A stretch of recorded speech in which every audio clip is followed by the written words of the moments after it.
Choppy, punching profit. What a wonderful morning. We have taken back our country. We are making money and not easy conditions. You have to kind of change your logic with these types of conditions and take into consideration what is currently happening. You cannot be rigid when it comes to trading. So let's make that clear. You cannot be rigid. You have to approach this with flexibility. Not the greatest setups this morning. We did have a massive move down. I wanted to get into this. I don't even know what you call this, but it kind of was a fair value gap. Maybe some sort of hybrid or something like that. Missed out on it though because I was like, hey, tricky market conditions. Even though I'm liking this setup, I'm probably going to get 50 points easy. I'm not going to touch it because I've never seen a gap like this, but ended up working out. If you played it for 50, had another gap over here. I'll break it down. We're almost hitting our target. I think it's a good target too because we might have a good little kickback when we get into this little gap here or this volume balance, whatever you want to call it. And yeah, so it's not very clean A plus setups, but with experience and building some sort of narrative and taking some confluences, you can kind of push yourself in the right direction. Now, like I said, I made lots of money because Trump won last night. The market just started just going up last night, and I just waited for a dip and I just held and I made a good chunk of change on my funded accounts. Oh shoot, I forgot to I don't know if I got all. Yeah, let me get out there as well. So that's one funded account. Okay, are we out of them all? Yes. So nice. Both funded accounts on my funded futures. Got a little bit of change. Yeah, beautiful, beautiful night and morning. Thank you, Trump. You the man. And let's break this down. Yesterday, I didn't really get involved with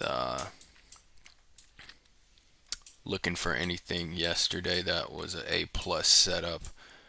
We'll break that down later, but let's stick to what we saw this morning. Now, we know the market wants to rise up. I mean, just look at the news. You can just look. Wall Street hits record high as Trump returns as U.S. president. Okay, from red tide to green tidal wave, U.S. stocks poised to jump on Trump. Now, I don't want you to think like that's the end all be all because it says it on a news headline, we're going up. But there's lots of momentum to go up. And maybe if you can find some confluences, wait for a dip, and play that, you can catch a nice 50-point move. Now, on days like this, if you're inexperienced, keep it to 15 to 25 points. 25 points, right? Be modest because it's not so much that you're not going to be right about even though the market's probably going to continue to push up. It's not so much that you're going to get that prediction wrong. It's that it's going to be very wonky. Like for instance, we opened at the 930, we come up and we do have a nice reversal signal. We take I think the previous week's high somewhere up here, and then we create this, but this is what I mean. It gets wonky because I don't know what this is, but it was some sort of a gap. I had to consider it a gap. You had this bullish gap right here, and then we come down with like this fair value gap hybrid of a volume imbalance because if you see right here, there's a volume imbalance, right? So we're not taking in consideration this wick. So we pretty much started from this wick to this volume imbalance, and it does overlap with this bullish fair value gaps. The devil's in the details. And that's the thing. Days like this, it can get wonky like that to where it gives you these weird signals or it's not clean price action. So originally I did want to get on this, but I was like, you know what? I'm going to play it safe. I'm just going to play this one safe. I'm not going to do anything stupid. It did ultimately work out if jumped in it. Nice move. It was like over 100 points. But I said, okay, I'm going to wait. It's silver bullet hour coming up. So roughly around 10, okay, we got a little bit of an advanced market structure shift at this yellow line. We come up. We close beyond it. Once again, not really that A plus model we're looking for, right? Usually we like to see the inversion, right? We usually like to see us running into a higher time frame PD array, which I don't think we really did when we came down here. We did take these equal lows. So that was kind of the compensation for not hitting a higher time frame PD array. We had some equal lows right here, lots of, liquidity to grab. We grab it. Like I said, I know the momentum's pushing up. So we get this advanced market structure shift. We close over it. Then we create this inversion where this purple box is. There's a bearish fair value gap right here. Across from it, there's a bullish one. There's a gap here, and there's a volume imbalance. Always take into consideration those volume imbalances. So if I were to cover this bullish fair value gap, I'm not going from the wick right here because there's a volume imbalance right here. So make sure you don't miss that. So that would be a bullish, and then I'll put the overlapping bearish, which is right here. That one kind of has a volume imbalance as well. So we're going to start from here, and we're going to pull right here. So there's an overlap. Boom. We'll make that color coded red. Okay, so you do get an advanced market structure shift right here. Okay, let me point that out. And I don't know if I'm going to do a breakdown of this because this is, I don't know if I'd necessarily teach people it, but it is something to take into consideration for days like this. So let me see if I can find the arrow right here, and we'll add a text, add advanced market structure shift, make it yellow. We'll drop down to like 14. Okay, change the color of that real quick. Yeah, I probably will do a breakdown because, it's good to record these things. It's good to take into consideration what market conditions can be. We can look back in time and say, okay, well, this is what I could possibly look for or have to understand that I may run into when I have an election day, or I don't know, something affecting the country or the world in a significant manner. You're not going to get the A plus setups, but you will. There will be setups. It's just going to be very, very tricky to play. So you get your inversions right here, your inversion right here. You get your advanced market structure shift. Usually I like to see the inversion and then the advanced market structure shift in the A plus setup. But like I said, the market is going to skyrocket up. So I'm taking that in consideration. That's one of the confluences I'm going to use today. Not every day. I'm going to use it for today. We did not get a higher time PD array, but we did take out some equal lows. Okay. We got 3 reversal signals here. I enter in here and I'm just taking my 50 points and I'm done.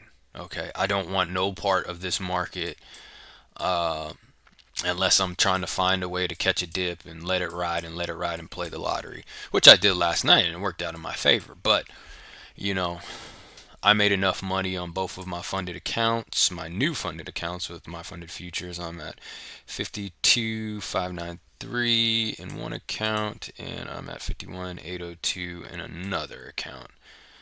And I started those this week, I believe, and I got some other funded accounts that I'm not messing with today. And didn't over leverage, and I built into my position. So we got the inversion. I get a quick little entry on it with a micro, right? We pull back, I add into the position, we pull back even deeper right here. I'm adding one more time, and I'm looking at this for the stop loss I'm going to be utilizing. And as it pulls back onto me, I'm building my positions. Days like these where the market is tricky, you don't get an A plus signal, this is when you're really gonna want to build into your positions, not over leverage. Because you could be right in your reversal signal if you're looking at everything properly, but it's going to be high resistance and it's going to do wonky things. It's going to give you weird signals and it's going to be out of order. If you get those confluences, okay, they may not be clean, but it will present you a trade, but you cannot over leverage because it will be seek and destroy, seek and destroy. Like you see here, boom, boom, boom. So I was able to deal, even though I got in at the inversion pretty high, I was able to deal with the pullback, okay, the retracement, because I did not over leverage. You'd be surprised how many more trades you can win if you don't over leverage, folks. Know how the price is moving, know where it's going, then have a game plan about how you're going to enter and manage your risk more so. Not so, the stop loss isn't the end all be all, you guys, and the risk to reward. It's more so like controlling how much you're going to put on the line. If you put one micro right here, you can take a beating even on a 50K account. You put one NQ, it's game over, baby. You're taking heat, you're going crazy psychologically, and those are the babies going crazy. And it's a mess. It's a mess. So I will probably do a breakdown of this all in a breakdown video. I just wanted to get the live execution out of the way. We got a nice little, roughly, not 50 points all the way. I would say it was probably, man, I want to say it was roughly somewhere around here. Yeah, roughly 50 points. It was a nice day, man. But keep it simple on days like this. We're looking 15 points, 25 points. And we'll even go back to yesterday if you want to see how to trade a tricky market and you get your signals in these type of conditions, how to deal with it. But I'm going to close this out. My kids are growing crazy in the background. I'm going to do a breakdown video later on and we'll get into it. Let's run over this one more time. You actually had two signals in the morning. It looks like we're just going to range for now, but we're going to push upward most likely. Even if we come back down, probably going to blast up one more time, or however the market's going to move. So we have the 930 opening. We'll put the vertical line to signify that. Right here, 930 opens, we push up, we create this inversion right here. Now it's almost like a hybrid inversion because you have this volume imbalance, so we don't take into consideration the wick, and we put it right here, right? We have this bearish gap, we'll just call it that, and it does overlap this bullish fair value gap. You could have got in. I didn't play it. I was a little too hesitant. I didn't understand what to consider that, but this is why it's good to take notes and journal, because it could be something you can play next time. So what happens here, if you got in roughly, or you probably would have gone in when this candle closed, probably around here, you could have scraped off to these lows, more than 50 points, that almost 100 points. That's almost a 100-point move, even if you got in late. Usually if you can't get a retracement back into this gap, what you want to do is wait for the third candle, and you pretty much put a limit order. If it wants to continue down, then it's just going to continue running and it gets you in. Not a good idea if you're going to put one NQ contract, but if you put one MNQ or two, right, that's a nice little ride right there. That's more than $200 if you put one or two contracts. You get a pullback, add a contract, put your stop at the high, and if your signals are there, which they were for this move, you're going to be all right. If you don't over leverage, you can handle the pullback, right? So we did have our signals and our confluences up here. It was just a little wonky because this was a gap that we're not accustomed to seeing frequently in inverting. But you hit last week's high, you hit the prior day's high already, so those two things, and you invert. Okay, you do have an advanced market structure shift, I want to say here as well. Let me see.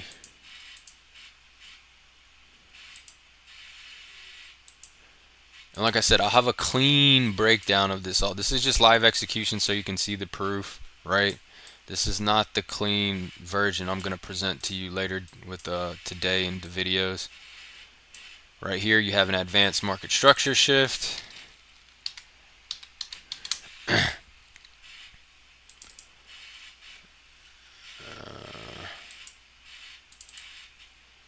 Let's see, how do I turn that yellow? You have the advanced market structure shift. Okay, could have entered in quickly there. It still would have gotten a good 50 points. So this was the really good signal right here, and this wasn't a bad one either. You know the market is wanting to go up because Trump, won the election. Uh, Things are going up. You get another signal over here. This one's not as clear though, right? But I had to compensate. We took out some lows right here. I think the overall news for the day is my PD array. I'm replacing that confluence of having a PD array tapped into with, okay, the market wants to push higher because of the latest news events. We do get an advanced market structure at this yellow line. As I pointed out here, you do get an inversion. Now it's up to me. I got the signals, right? I have enough signals. I have enough confluences to manage my entry and build a position, but do not over leverage while I'm doing it. Because say I got in somewhere right here, I would have had to eat like 38 points of drawdown with one NQ contract. Some people be loading up. You don't stand a chance. But one, you're all right. And then as it's pulling back, you can build. Okay, we're good right here. I know this low is going to hold. Okay, we dip down deeper. It's hard to find that tight stop. But what you can do instead of trying to get the perfect stop is just know when you have a good low or a good high that's going to hold. And if you don't know how far it's going to pull back, just add and build. Okay, add where your entry would be with one contract, add another contract if it goes like 15 points in drawdown. If it wants to go 15 more points, add another contract. Okay, and usually I don't really get too much drawdown past 35 points. Okay, unless I have a really crappy entry. So you got to be flexible. You got to be flexible in this game. You can't be so rigid like, well, I didn't get the inversion and I didn't get the PD array and I didn't. And if that's the case, just stay out of the market, right? And that's not a bad thing because it keeps things simple for you. Just wait till you get a perfect setup and just accept that you're going to miss some days of making money or learning how to adjust to these type of environments and circumstances. That's all it is, and there's nothing wrong with that. That approach is probably more profitable than you trying to get in the market and deal with circumstances that aren't as clean and aren't presenting A plus setups. You'll probably, less is more, right? But for me, why do I get involved in this? Because for me, trading is also about self-improvement. For me personally, it's not just about making money. And I want to challenge myself to learn how to make money in all different types of environments, whether the market is ranging, whether the market is going up, whether it's going down, whether it's wonky, whatever, right? When news events, I want to learn how to find and develop trades in any conditions. Just like a boxer, I want to be able to fight off my back foot. I want to be able to put pressure on my opponent. I want to be able to brawl when I need to. I want to be able to fight in the corner with my backs to the ropes. I want to be able to fight in the center of the ring. I want to be able to box intelligently. I want to be able to be a pressure fighter, right? I want to be limitless, and that's how I approach my trading. But I don't think that should be the approach for everybody. I think if you don't see that A plus setup, just exercise discipline and patience and wait for another day to make money. Or if you have a day like this, you're going to have to be very modest in how much you're putting on the line and how much you're risking and how much you're expecting to make. The setups are there every day. It's just a matter of how you execute and how you see price action and where you see you can take advantage of it. But this is HB, Punch and Profit. I'm so excited. We have hope in this country. I'm proud of this country for making the right decision. We still have balls left, and it's good to know that. And what a morning, what a night. It's just quite astonishing. So we're going to close it out here. I'm going to clean all this up. I'm going to do a breakdown of yesterday, and I'm going to do a breakdown of today. Okay, later on I'll be uploading those videos, but I'm gonna upload this. This is live. I want you guys to be. It's when I do my live executions and upload them, they're not gonna be clean breakdowns. It's more so for proof and for you to see me actually doing it and how I approach it. And then when I come back later in the day and I upload the clean presentations of the breakdowns, you can see the everything in its step by step, and the logic of it all and the clean presentation. This is very messy right now. It probably makes absolutely no sense, but it wasn't there necessarily to give you a clean presentation. Like I said, these are more so you can trust me and showing you that I have funded accounts and I'm trading on them live and I'm making money. That's what this is for. But I encourage you to look in. I'll always have in the descriptions below the link to the breakdowns. Okay, so you can go and see how everything played out in a clean manner. So take care, you guys. Tomorrow will probably be a better day to get clean setups. I'm sure there's gonna be setups today, but I'm gonna stay out of the market. I made enough money, and I'm gonna be modest. So take care, you guys.